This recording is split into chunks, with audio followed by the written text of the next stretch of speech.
What's going on, YouTube family? How we doing? So, I hope you've all had an incredible week. Today I just wanted to hop on and just do a Q&A. I figured there's a lot of new faces on the channel. Big ups to everyone that's subscribed. I figured I'd do a video, Q&A, answer some of your questions best I can. I've had a lot. Appreciate all of you for sending so many questions in. Quite short notice as well. I've been getting a few emails lately from people that have just been reaching out from YouTube saying how much the channel's impacting them and generally changing their life. And you know what? That gives me so much fulfillment. That's exactly what I set out to do with the channel. You know, I really appreciate those messages. It means a lot to me. So big ups to all of you. I do see every message and I do try to reply to as many emails as I get, unless you're sending me IBM affiliate broker things, which I couldn't care less about. Anyway, let's get into it. So, question number one is, I've basically blocked, I'll put the questions up on the screen, but I've blocked out names just because I don't know if people want to be seen or not seen asking these questions. The last thing I want to do is put someone's name in this, they get the hump with me, I've got to take the whole video down, so I'm trying to keep everybody anonymous. How much is YouTube making now with so many subs, and is it worth it? Really interesting question. I was going to do a video, I will do a video at the end of the year, comparing from when I did my very first video when I was about 3 weeks in, from monetization to now, and I will compare how a year's been. But basically speaking, I got 17,500 subscribers. I've got a lot of watch time, a fair amount of views. The channel averages just from YouTube AdSense around £400 to £600 per month. Yeah, I know someone's probably thinking, what? Like, maybe it's an anticlimax. The channel's still quite new. You know, I've only got 42. This is the 43rd video. And, you know, a lot of people I know, I was lucky enough to share, you know, a day with Ali Abdal and some other incredible YouTubers. And, you know, seeing what they earn and what they can bring in from their channel is mesmerizing. You know, some of these people are doing 30, 50K a month just from AdSense. But you have to remember they've been around a lot longer. Their content is perhaps binged a lot more.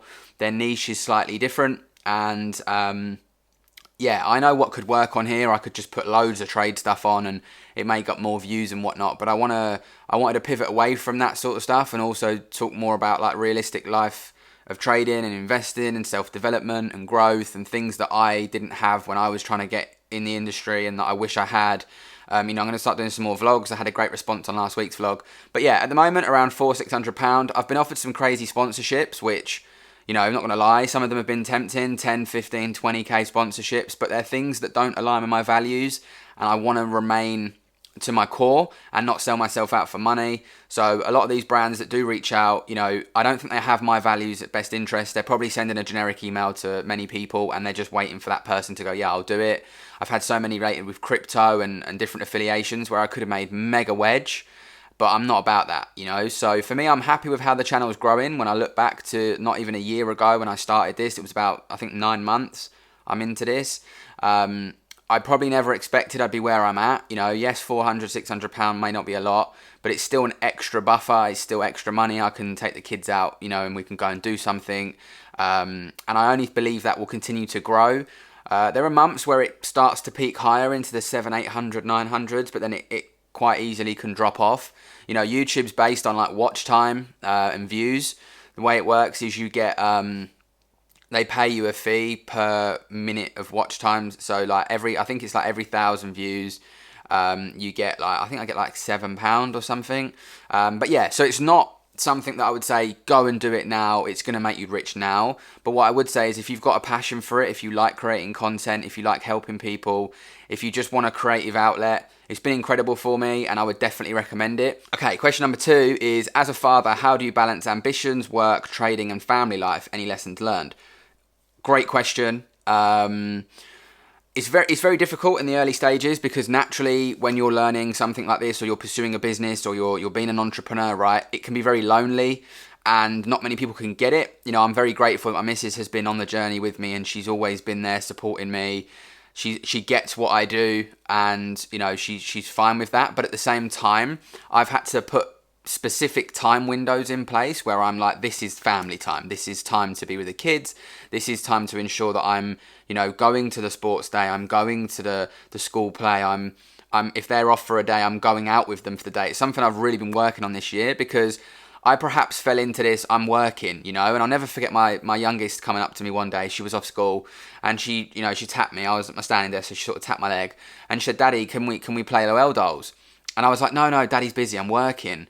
And I was like, what the fuck? Like, I didn't do any of this for work, you know, like I didn't do it for that. Yes, have a career, I need to put food on the table, but at the same time, those precious moments with my little one, I will never ever get back, right? Like ever. My eldest is growing up, she's becoming more like a teenager. She doesn't want to sit down and play games, you know, she's interested in her phone, she plays her Xbox, and I thought, shit, like back in the day I would moan I don't have enough time to chill with them, to play with them, to go out with them, and then here I am standing at my desk doing work. Like, no, the whole point in this for me was freedom, right? It was to be able to do the things you want to do. If the missus is off work, let's go for lunch, babe. Let's go shopping for a bit. Let's go and do something. Like, the way I see it is these years are my prime years, you know? I don't want to be focused on when I have a long life, I'm 80, 90 years old, because not in a horrible way and no disrespect to anyone of that age.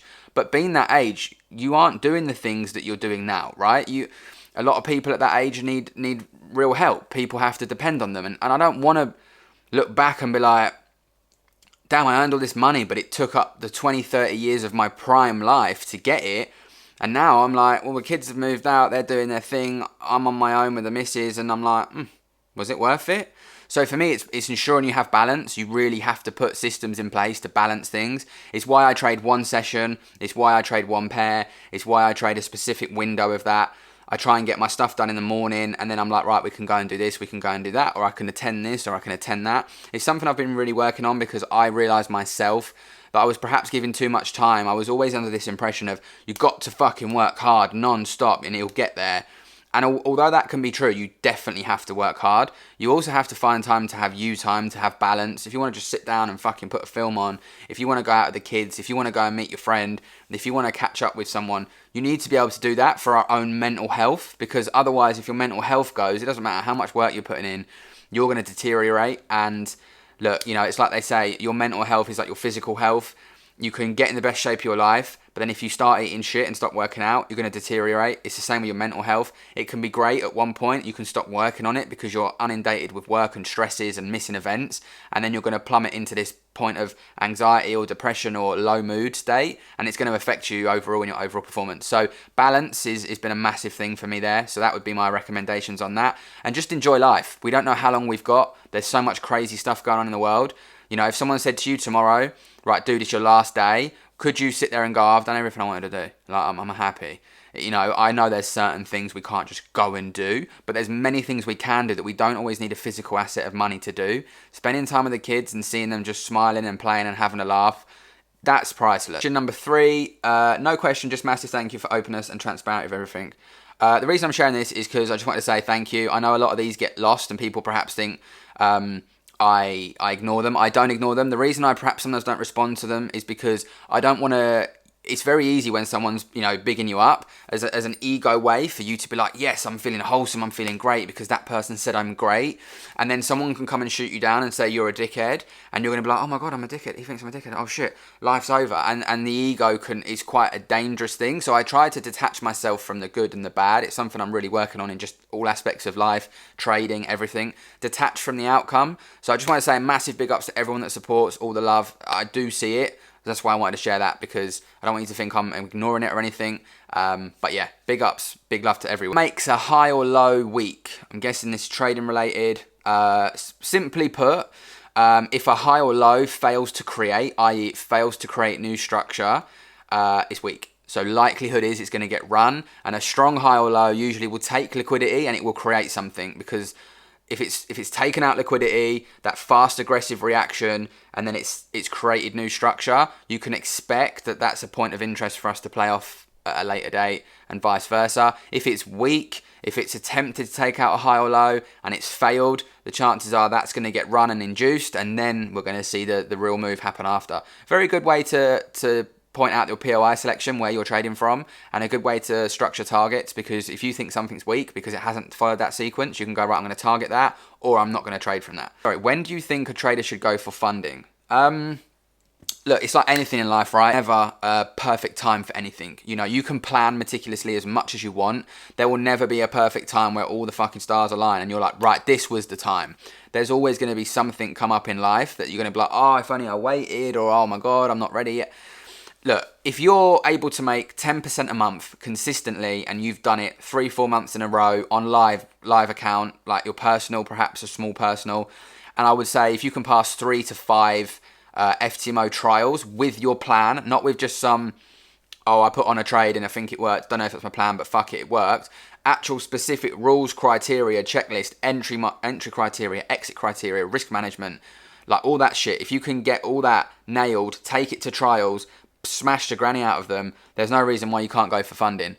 All I would say is when you go for funding, bear in mind you get around 21 days, right? So just ensure your schedule over those 21 days is perhaps fairly free. You don't want to take it perhaps today, and then the next 2 weeks you're on holiday and you're busy with appointments or meetings or family stuff, because then you're going to put more pressure on yourself to try and pass now or the weeks after.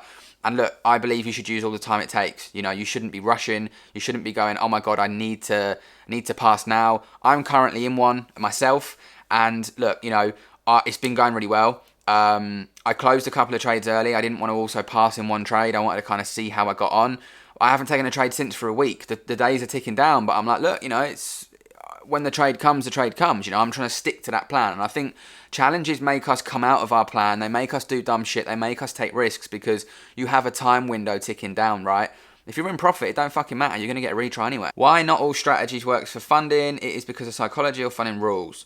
I believe every strategy is profitable. I truly believe that. I think what makes it unprofitable, perhaps, is that most humans, we don't like following rules. We don't like being patient. We don't have much discipline. And in today's society, the way things are with Ubers coming to pick you up from wherever you are and drop you off in minutes, Amazon delivering same day, if not next day, ordering something online, your food shop, and it's with you in the morning, you know, wanting to watch the latest show or something, you can just buy it or purchase it or someone's hosting it. YouTube with all the different... We're so spoiled with the amount of things that we can now do that I believe that we as a society are not able to be patient and disciplined. So when money comes into equation and funding and you know there's an opportunity to make hundreds of thousands of pounds, your mind's like, I need it now, like now. Just because everything else, you're sat there now and you're like, oh, should we get something to eat, babe? Yeah, what should we get? Nando's. All right, cool.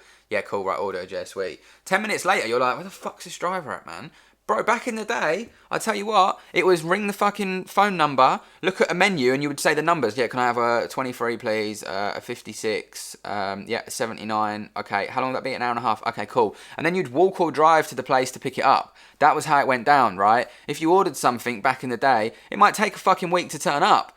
You know, now we're spoiled, and I think that relays into our trading massively because we're so quick to go, I need to pass now, I need to do it now. Everybody's strategies are different, right? Everybody sees things differently. But I tell you this, right? If you have a plan and if you stick to that plan that you've tested thoroughly, you will be profitable. There's no denying that because they're the two reasons most traders fail. They don't have a plan, or they have a plan, but they fail to execute it consistently. Consistency, patience, discipline, these are huge factors as a trader, but no one talks about it. That's why in the channel I tried to pivot into some of this stuff. There's a couple of people talking about it, right? And it's amazing and it's a breath of fresh air, but most people aren't. They just want technicals. The amount of questions on here about technicals is mental. There's only a few about psychology, right? And it's because we don't deem it to be psychological. We don't think that plays a part in what we do. But honestly, I can't explain enough how my mindset has been tested so much. And if someone told me 2 years ago, dude, get your mindset in check and your psychology in check and it'll be a lot easier, I would have fucking listened, man. I'm telling you now, you cannot beat a good mindset. And people say, oh, it's a marketing gimmick, it's this, it's that. Fuck off, innit? Like, if you're someone that don't preach mindset, if you're someone that thinks it don't work, remove yourself from my fucking life, innit? Go away. Because I'm telling you now, it's so important as a trader, as a businessman, as a businesswoman, as an entrepreneur, anything in life. It's so, so important, and I don't believe it's spoken about enough. So, to answer the question, I think every strategy works, but it's the person in charge of the strategy that fucks things up. How to break bad habits that are settled in leading to bad trading performance. Very interesting. Habits can take a long time to form, right? They can start early on from doing dumb shit on demos, being in part of communities where people just do mad shit, your friends doing crazy stuff, you believing that you're going to get this golden ticket to success one day by just, you know, maybe hitting buy or sell. Like, I see people do it. They'll hit sell on this most aggressive liquidity sweep it won't be in their plan. It will work. It will pass them the challenge. They'll go into verification with this big dick energy and they will get slaughtered because it's just been a one-off. A lot of things will happen one-off. It's why we say get data on shit. Make sure it happens over a long period of time. Then execute that. Can you follow that systematically? How did your results fare? Everybody is great at backtesting and everybody goes live and they're like, oh shit, this is different. Backtesting doesn't teach patience, it doesn't teach discipline. It's good to do to understand what you're looking for, but then once you understand that and you've done your markups and you've collected data, you have to take something live on a small account. The problem, I think, is everybody goes from backtesting well to funded. That, oh, I'm going to go funded, I'm good.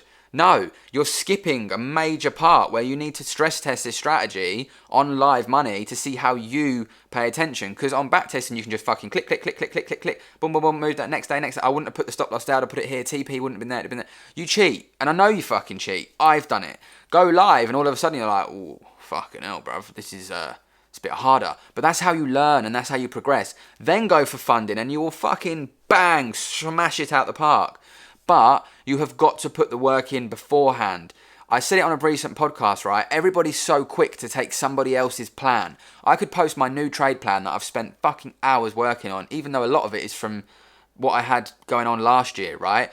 I could post it and everybody would take it on board. Most people will fail to execute it and understand it because they haven't put the work in to understand why I want to see those sequence of events, right? Then you're going to say, oh, this fucking shit, this is a scam. There are people out there selling their trade plan, for fuck's sake. What's wrong with you, man? Stop hustling everyone for a trade plan. The trade plan needs to be specific to the individual. You need to decide what kind of trader you want to be, not because somebody else looks like they're doing well and has sold you their trade plan. That is some fucking bullshit. People in this industry now are using way too many things to try and make extra hustles off it, and it's embarrassing. Just focus on fucking trading. If you want to help educate someone, fucking educate them, but don't keep selling all this random shit on the side because it's just fucking dead. Anyway, sorry to go on a tangent, but passion. Bad habits, you need to implement systems and processes to stop the habits, right? So one thing I've been reading about recently is if you find yourself getting an emotional state, right? We have this thing called metacognition, which is basically the ability for us to analyze our thoughts, right? So when we think something, we can analyze why we thought that, right? And that's why journaling's so powerful, because you can begin to write down these things and go, fucking hell, I thought of this because of that, and because of this, and because of that, right? Then you can start to break down those thoughts, right? We also have this thing with our emotions, which it becomes like a washing machine where the same thoughts are just banging around your head, right? Because maybe old habits or disbelief or lack of confidence or fear, right? And it can get really bad where you're just fucking like, oh my God, I'm just spinning out of control. And before you know it, you're pushing buy or sell or you're doing some mad shit, right? Practice that Dr. Julie Smith speaks about in her recent book is being able to say, and it's a method they use in therapy, I believe, where you literally say, stop, like that, right? Out loud, in front of your fucking shit. Maybe don't do it in the middle of the town somewhere because someone might be like, whoa, what's this going about? But shout, stop, right? That instantly makes your brain think, whoa, stop, what do you mean? It gives you a few seconds to disengage from those thoughts that you're having. Then go downstairs perhaps, walk downstairs, go and get a drink, come back up, then look back at that chart and go, right, was what I'm thinking was right? I guarantee you 90% of the time, you're going to go, no, it was fucking dead. What the hell's going on? But that initial stop and saying that and putting a mark on what you're doing can be like, whoa, I need to stop this shit. There's many other ways, from different types of music to different feelings in your body. It's a mad way. Again, it's why learning to control the mind is important, right? Because the amygdala, the fight or flight starts to kick in.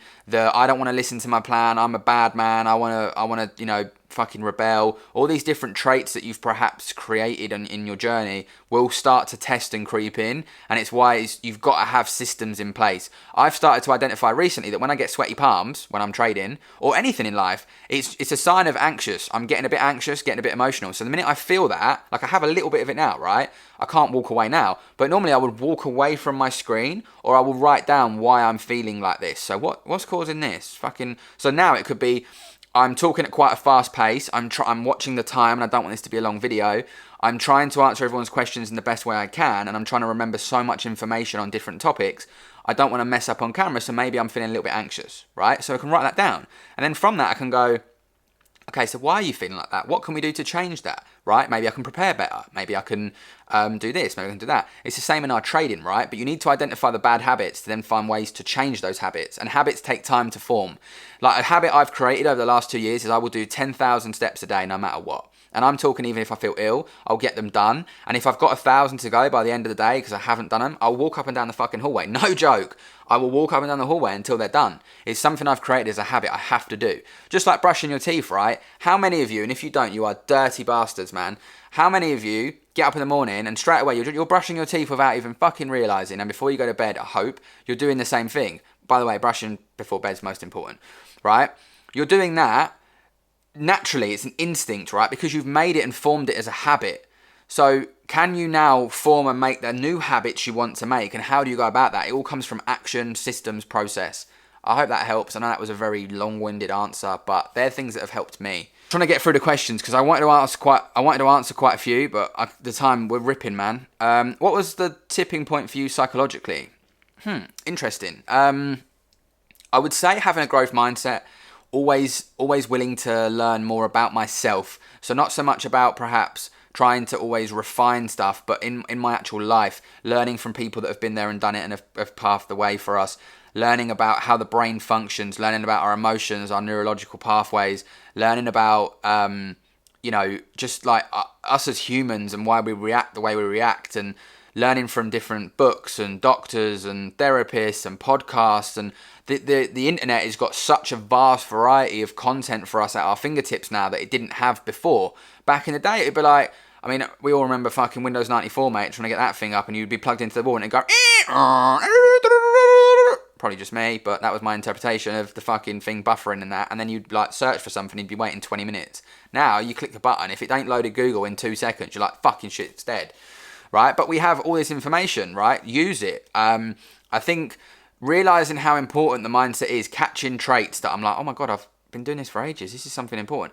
Understanding how powerful the mind is as well. It's like silly things, right? You take medicine, okay? And don't be wrong, I'm not saying medicine isn't great. Modern medicine is incredible. But sometimes things like paracetamol, ibuprofen, you got a headache. If you have a pill, straight away you're like, fucking headache's gone. It ain't. You've just told yourself you had a pill, so it should fix it. So your mind's done that. The amount of times I've gone to bed and told myself, oh, I don't want this to happen, or I don't want that, or can we focus on this? And the next day I'm waking up and the shit's happened, and I'm like, what? The brain's powerful. So kind of discovering more about the brain and the mind, and by no means am I an expert, but I actually get fascinated by it. So I'd say psychologically that's been a real impact for me, and that has had impacts on various areas of my life, from being a father, being a partner, being a trader, being a business owner, just being me, being a content creator. The unlocking the keys to our minds and realising we only use such a small percent was truly an amazing sort of step for me. Have you made your first £1 million with SMC? If yes, how long did it take you? P.S. You are the GOAT. The answer is no, I haven't. Big ups for thinking I'm a GOAT. I'm just a normal dude, but I appreciate you. I haven't made £1 million at all. When I do, maybe I'll share that, because that'd be a great achievement. It's certainly something I want to do, but no, I haven't. I'm a long way away from that still, I'm not going to lie or beat around the bush. No, I'm nowhere near that. I haven't even made $500,000. One day will be, and when I am, I will share it with you all. Not a problem at all. Other investments from trading, ISAs, index funds, etc. Property. Okay, cool. So I have ISAs, I have index funds, property not yet. Property is the one big thing I'm really looking into at the moment. Met a couple of people that are big into property, so something I want to do. I've always wanted to kind of start like refurbish. I look well big in this top, I've always wanted to start. Look, I've got titties in that, bruv. This top ain't doing shit for me, man. I've always wanted to start like, refurbishments and stuff with the missus. The missus is like actually really good at interior designing and all that sort of stuff. We watch all the home programs and stuff. It's something we've spoken about. I'd love to start like a property refurbishment, flipping, renting, leasing, whatever. If anyone on the channel knows a lot about it, feel free to reach out. Catching up with someone soon that's going to give me a little bit of a rundown on things. And I've been speaking to a few other people that have been doing it for a while. But yeah, it's definitely something I want to do. I keep debating the clothing, bringing out my own clothing. If that's something people would like, drop in the comments if you'd like me to perhaps bring out some kind of merchandise clothing brand. yeah, there's something I keep thinking about. I've always wanted to, so maybe I'll dabble in that. But yeah, that's me. What about you? What other investments have you got? What are people invested in? What are you looking into? What is even your careers? You know, drop it in the comments, guys. Let's try and get like I want this real community vibe with people chatting, mingling. I want it to be a space for growth and entrepreneurial, thought processes. See becomes a place where money is made from people, and that's truth. Why are these mentors making mo? I guess you run out of characters. Why are these mentors making money from us, maybe? Look, man, I would say not even SMC. I would say all the FX industry as a whole, right, is based on education, but so is the fitness industry, so is the business industry, the property industry, the medical industry, the building industry, the electrical industry. There's so many people now going online and charging for what they know and what they do. And again, I don't think you can put a price on education. What I am against, and I guess this is where your question is aimed at, is mentors that don't trade, that they just charge for a course. That shit pisses me off, right? It is annoying, it is frustrating, but what do you do about it? Do you waste all your energy on something you can't control? Do you go to social media and beef that person to create animosity, to create them engagement, to give them clout, for them to perhaps get new signups or a new audience? Do you put yourself through all that emotional drain and trauma for what? You're not going to change that person's life. You're not going to impact anything. People might people might go, yeah, man, what you're saying is the fucking shit. But that's probably it. So why would I put myself out there to worry about that? I'm not worried about what other people do. There's so many groups out there. There is so many people still hating and bashing one another in communities. I don't fucking understand it. The energy that people carry is so wrong. It's why, again, I only associate myself with a very select few from other communities. And I will more than happily, hopefully one day do some kind of big conference thing where we can get a real FX vibe going on. And I think it would be sick. And I've made some great friends from other communities. Not everybody has to fight like it's fucking Millwall, West Ham.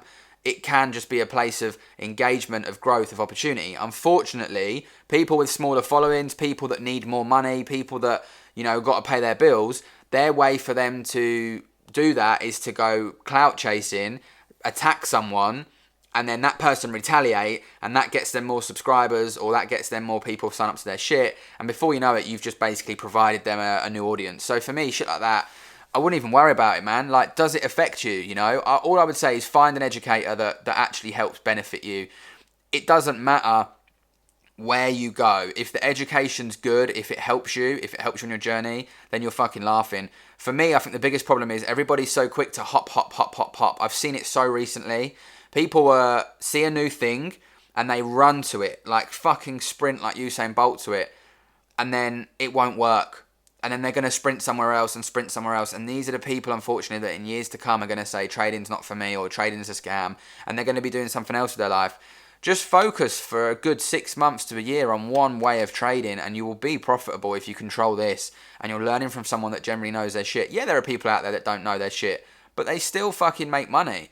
Depends on what your class is, know your shit. Some people make 5% a month. You're going to say that's not good enough to pass prop funds, but this person might be trading 8 figures. You think you're going to go, when you tell them, oh, bro, you got 10 million, yeah? I'm like, yeah. You only made fucking 500 bags this month. I only made 500 bags this month. Listen to what you just said. Like, you got to remember, everybody's different, right? So I wouldn't say it's smart money that's just people are ripping people off. Yes, there are communities fucking everywhere. And I'll be honest with you guys, the whole educating, teaching thing, yeah, sometimes it's draining as shit, and it certainly takes away from your own trading, and I experienced that this year. Is it worth it? Look, seeing people succeed is great, but for the monetary value, personally, no. Not once you've experienced what trading can make. The community side of things, for anyone thinking about doing it, isn't as good. A trade, let's say you've got a 100k account, right? Let's say you make 10%. You're going to get paid 8,000 after that because of the 20% split. 8,000 is yours, right? To make 8,000 from a community is fucking hard once you've got outgoings, overheads, corporation tax, VAT if you've qualified, and then you've got your personal income tax when you withdraw, right, for dividends and whatever. You don't make as much as you think. Everybody's quick to add up numbers. Oh, you make £200 a month times 10. Oh, you're chilling. Wait till everything else comes out, and then you're easier to trade. You can trade remotely from anywhere in the world without having to message anyone or deal with anyone. When you run in a community, you have to do a hell of a lot more than you think. So just bear that in mind for those of you that are just running to that. Don't let it affect your trading, because I've seen many people, and myself included, where you think that's the best idea and you want to help and you want to give back. And I've spent the last 2 years basically trying to give back and help people, but you don't realize how much energy you take away from yourself, that then in the long run, those people you helped, a lot of them don't give a shit. I've realised recently, loyalty in this game ain't a fucking thing, mate. There are very few that I could go, you know what, they've got my back. That I know that if someone was chatting shit, or if someone was being nut, they've got me. I'd probably count them on my fucking one hand. There are so many people that acted that way. I gave them the time of day, messaging during my evening to help them, and then now they can be out there talking shit, or they can be something else, and they don't care about me anymore. So just remember that as well. Like, what are the reasons behind you doing it? Everybody has an online course. YouTube courses are a thing. Content creating is a thing. How to film with a camera is a thing. How to set up lighting and audio and a background. This all things that people charge for. You're charging for knowledge. You're charging for the education. You're charging for the shortcut to what you've learned. So I don't think you could say that the Forex industry is just... There's so many industries out there that are bad. You could have 200 days of doing something incredible. On the 201st day, you can completely fuck up. Everybody will forget about all the good shit you did and remember that. When people get cancelled, they don't remember all the amazing things they've done. They remember that one specific time and they go, oh, dickhead. Something wrong with all this snowflake society. Like, it's got to stop, man. It ain't healthy. Personal goals outside trading for the end of the year. Personal goals will be to lose more weight, get myself back into shape. I want to get down to about 80 kilos. That's where I kind of feel my best. 78 to 80 kilos. I want to do it nice and slow, nice deficit, nothing fucking extreme. I'm about 86 at the moment, so I feel like I can do that nicely. Teach my missus to trade. I know that's kind of in trading, but I want to try and teach her. I would like to get her out of work. So yeah, that's a plan. So yeah, that'd be me. What are your goals for the end of the year, non-trading related? Anyone got anything specific they want to do or achieve? I have a 250k fund, but I always want more. Is this a bad feeling to always want more, and how to? I'm guessing how to avoid or stop this. Look, man, first of all, big ups having 250k funding. That's sick. Well done. I think always wanting more, again, is human nature, right? We always want more, and that's why when you achieve a goal, you're looking at the next goal, you're looking at the next goal. It's not always a bad thing, but it's not always a healthy thing. What I would say is, do you need more? Why do you want more? Are you actually earning from that 250k? Are you stacking up money? Are you putting it into personal accounts or into other investments? Are you following a process? Why don't you have a set process where you're like, right, week 6, I'm going to go for funding. Week 8, I'm going to go for more funding. Week 9, I'm going to do this. Week 10, I want to achieve. Maybe try and structure it like that, as opposed to just doing it, I need more, because I believe that's a very dangerous habit. Like, you could get 400k of FTMO, right? That's incredible, may I add, like fucking sick. To then go, I need more, I think it's a bit mad, because why don't you just trade with that for a couple of months and see what that can do for you? Everybody's like, I'll get 400k with them, I'm going to get 600k with them, I'm going to get 900k with them, $1 million with them. None of you, but no one's fucking trading those accounts as an actual total. That's just me though, that's my opinion. And like I say, opinions are important and they're always different, otherwise the world would be very boring. Look at your lifestyle, mate. Look at what you need and what you want to achieve, and ask yourself, with what you have, can you already achieve that? Because you probably can.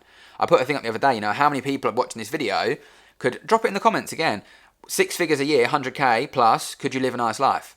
Yes, inflation's going up, and yes, depending where you live, but I'm talking in pounds, £100,000. Could you live a nice life? Yeah, you might not be able to go and buy a massive house and all this shit. If your partner was as well, you definitely could. But could you do all the things you want to do with 100k? Would you ever normally see 100k in a normal instant job? Because that's what you have to remember, right? A lot of us are coming from the real world of normal jobs, where you might get 30, 40k a year, and that's progression, right? Taking time, yeah? I had a friend who waited sort of 6-7 years to reach the 35k, and big ups to him, he's an incredible guy. But people come into this game and they're like, 6 figures a year, fucking shit. You can't write off 6 figures a year. It's life changing. It literally is life changing. And the thing is, once you make the first 6 figures, they say that's the hardest. After then, it becomes a lot easier to make, right? So if you've got 100k, you're like, right, I've got 100k now. It's a lot easier to now. I think it's something like, I can't remember the exact maths, but it's something like 10,000% to make the first 100k, and then after that it's only like 1,000% to make $1 million or some shit like that. But yeah, so I would ask, do you actually need more? Is trading better than a high-paying career like software engineer, Albie? I would imagine software engineers, look, I don't know this for sure, but I would imagine it's around 80 to 120k a year. Trading can certainly make way more than that. Trust me, like especially with the larger capital. Of course, I'm gonna be honest with you. If you've got £1,000 account and you're a software engineer, then you're not going to just leave your job, because that 1,000 isn't going to make you more than that job. But if you do things right, you compound that £1,000, you get some funding, you put that funding into the personal, you grow that funding on the side of your job. If you can do both, I would say that's probably, you're in the best position. If you're someone that's studying for software engineering but you want to pivot into trading, I would personally say still continue the software engineering and see if you can add trading in. Try and do them together, just because I think that's a great job, and I think you can make very good money in this day and age if you're a software engineer. Obviously, I don't know all the behind the scenes. You might say, oh, you only earn 40, 50k. And when I say only, I don't mean like it's a bad thing, but I know people are looking at more of a higher growth income, right? I would say, depending on what you can make, depending on what that gives you, like it's not about the money either, right? Like, what freedom do you get from a software engineer to a trader? How much time do you have to put in to be a software engineer compared to a trader? Do you have to put in 10 hours a day and you have to work from home or in an office, and you make 80k a year? Like, oh, okay, well, with trading, you could get to a point where you maybe trade 2-3 hours a week, make 100k a year, and you can do it remotely. So there's all those things you've got to kind of weigh up as well. It's not just like figures. I would say, obviously, I know people focus on figures a lot, but it's quite dangerous when you just set on figures. So bear that in mind as well. But that would be my advice for that. And big ups to you if you're in like uni or something, you'll smash it. What do you do in a low period when you aren't as good as you were? I take some time off. I normally waffle my missus' head off a lot. Go for walks, journal, try and identify why I'm feeling that way. Even recently, right, this week, so Sunday morning, I woke up and I had a bad back, like right down here, like just under the rib, to the lower back. Awful pain, like really bad. And I'm quite active. I'm normally stretching. I do yoga. I'm very mobile, and it really, really got me, right? And it's even now it still hurts. I've been trying to get back to my physio, but he's crazy busy, and I get it. I'm late notice. I've been trying to stretch it out since, but I've been going quite hard on my workouts. I think it was from in bed. I think I was lying on my back, and I think I turned like aggressively, and I think like even when I do that now, it hurts. I think I've hurt something there. I've been trying to massage it out, right? Anyway, long story short, it really affected my mood because I wasn't able to work out. I felt very like uncomfortable, and it started to make me feel pretty shit. And I was like, oh, this is really annoying. I'm in a low mood, right? I have to go, what can I do to fix it? How can I control it? What do I need to do? So I'll start stretching. I'll start doing some yoga. I'll try and be more mobile. I'll try and walk more. I'll try and like loosen up and not be stiff. I'll try and, consume better foods. I'll put some music on. I've realised like music, like proper tunes, makes me happy. Like if I'm feeling low, it makes me happy. Identify what can make you happier, what makes you feel better. Sometimes just taking a break. I also think this can come from burnout. I've been working so hard recently since the last few months, like with everything that's going on. I'm putting so much time into different aspects of my life. I think I've had a little bit of burnout. I know a few people that have experienced it, and it's pretty mental. And when your body just wants to rest, it wants to sit, and it don't want to do anything, you got to listen sometimes. So I think there's things like that, low mood's different for everyone. Identifying low mood first is important. Then you need to try and identify why, and it can be harder than you think, But working out, going for a walk, meeting up with friends, going out for some food, doing something different, be a bit spontaneous, watch something different on YouTube, watch a funny documentary, have a laugh. All those things can help boost that mood. Perhaps where you're in such a disciplined, focused, kind of miserable mode, you can forget to have fun sometimes and be a normal human. And I believe our brain really needs that for our mental health. The best advice you've been given. Best advice would be, I've been given quite a lot. I think be more in the moment, be more present. Tomorrow's never promised. I think that's something that I'm really guilty of.